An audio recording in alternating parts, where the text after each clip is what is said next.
All right, unique Mecca audio. How you doing? I'm all right. How you doing, man? Man, I'm good. Grinding. Up early. You I'm know, always up early. I'll open up. I'll get up when the doors crack. Like in the prison. oh, okay, that's what it is. Get staying on it. Okay.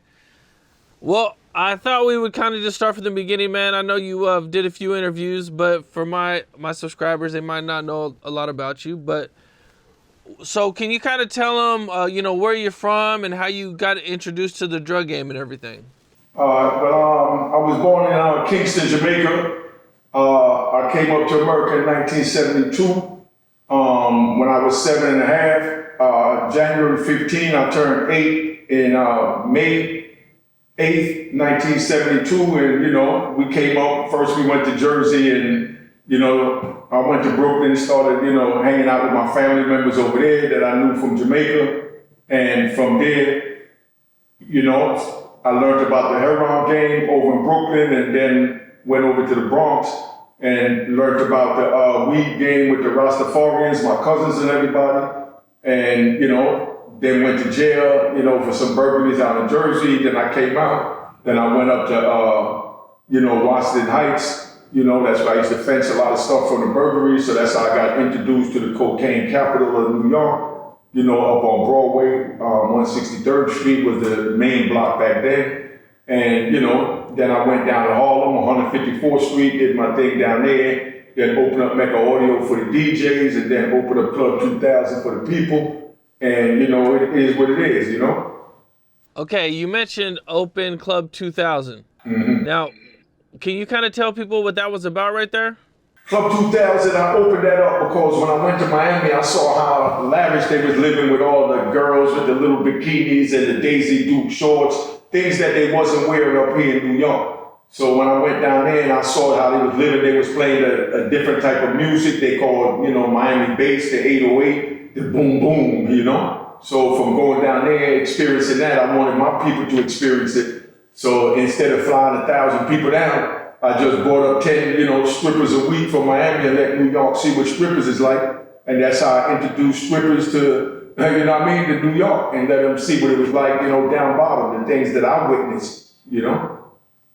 And who all did you have come to your club? Oh man, I had Jodeci, Mary J. Blige, Naughty by Nature, Tupac, Queen Latifah, Andre Harrell. I had everybody up in there. Whoever you could think of, Puffy was up in there. Everybody, Father MC, everybody came through there. Daz Effects, Brand Nubian, they performed. Big shout out to Brand Nubian, Sadat, Lord Jamal. Alamo, Grand Poobah. If you was hot back out, Nas, Fat Joe, Funk Master Flex, if you notice, those are all big names from now, you know what I mean? If you anybody, that's where you at, Club 2000. And now you got this club, you have all these up and coming rappers, some of them established rappers, big rappers coming through, man. What are some like good times or things that happened when you guys were doing these shows? Oh man, we had good times. My good times was like to fight with Onyx. We had to fight with Onyx up in there. We throwing chairs, they was throwing water on people when they was up there. Just performing their show. But we gangsters, we wasn't on all that. We ain't come there to get wet. So we had a little fight with Onyx. They represented. It is what it is. Tupac used to come up there. Let me see. We had the strippers after like 2 o'clock in the morning. I closed the door. The strippers came out on stage, and and these are girls that while the club was going on, they was wearing regular clothes like the little sequin dresses, the form-fitting dresses, and you would never know they were strippers. And these was young girls like 21, 22. And once they go on stage, they take their dress off and they start dancing. They had oral sex on stage with each other, with the patrons. It was just fun times and good times. All the homies, even dudes that didn't go to parties or clubs at the time, they made sure, they made sure they was in there because they had to experience it. So it was just a melting pot to bring everybody together of all cultures, because we had Dominicans up in there, Puerto Ricans, Jamaicans. We had everything up in there. Club 2000 was, home for the hood back then, the first home for the hood. Let's get that right. You mentioned Tupac. I seen somewhere that he contacted you about learning about playing a role in Above the Rim.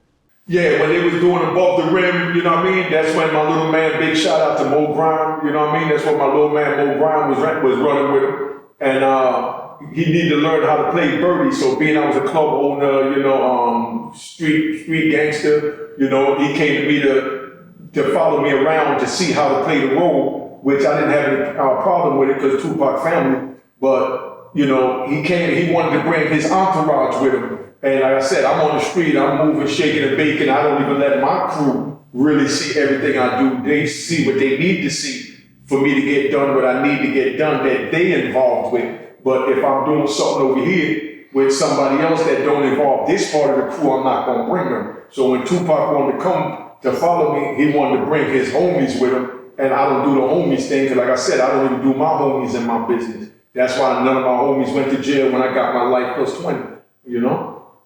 Okay, now, and you guys said, so you guys had a pretty good friendship then during those times. Oh yeah, come on, I done took him shopping plenty of times, you know what I mean? I mean, that was family, you know, like I got a picture with me, with him and Mo Grime, you know, where I went and bought him the leather vest, you know what I mean, with the bright colors, because back then we had cross colors, you know what I mean, and Carl Kanai, you know, and you know, the bright colors was in. So I bought him a nice outfit. I got the picture that we're going NFT and all that, but you know, it is what it is, man. I mean, you know, that was family. I mean, Tupac was a part of the hood. You understand? And I was just telling somebody yesterday, what I don't agree with is, you know, when he was alive, they talked about him like, you know, he was the worst thing ever. He was disrespectful to women. He was a thug. He was a that. That's why he had a thug life on his stomach. But then now that he's dead, now they give him his roses when he should have got his flowers back then as well. You know, but when you're alive, people nitpick at you.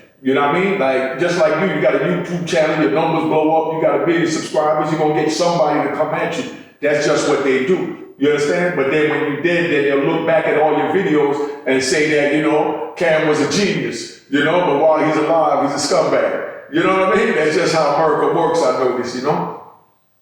Yeah, that's unfortunate, but that is how it is, man. Mm-hmm. Tupac was hanging out in New York a lot. You know, he made movies out there, and at one point he got shot at Quad Studios. Now, how did you feel when you found out he was shot? Oh man, that hurt because he was a friend. You know what I mean? I mean, you know, I didn't look at none of them dudes that I named, you know, as stars. You know what I mean? They was my friends if I dealt with them. You know what I mean? They was my family. So I mean, of course, it hurt when he got hit. And the thing is, you know, like when he caught the rape charge, that was the time when he wanted me to hang with him. When he wanted to hang with me to see how to play birdie. You know, so you know all that. You know, it was just touching, man. It is what it is. But I mean, you on the street, so anything go in the sewer. You know what I mean? When you enter into the criminal life, that's the sewer. You know. What's up? This is Cam Capone. We got more content like this coming soon. So hit that like button, subscribe, and stay locked in to Cam Capone News.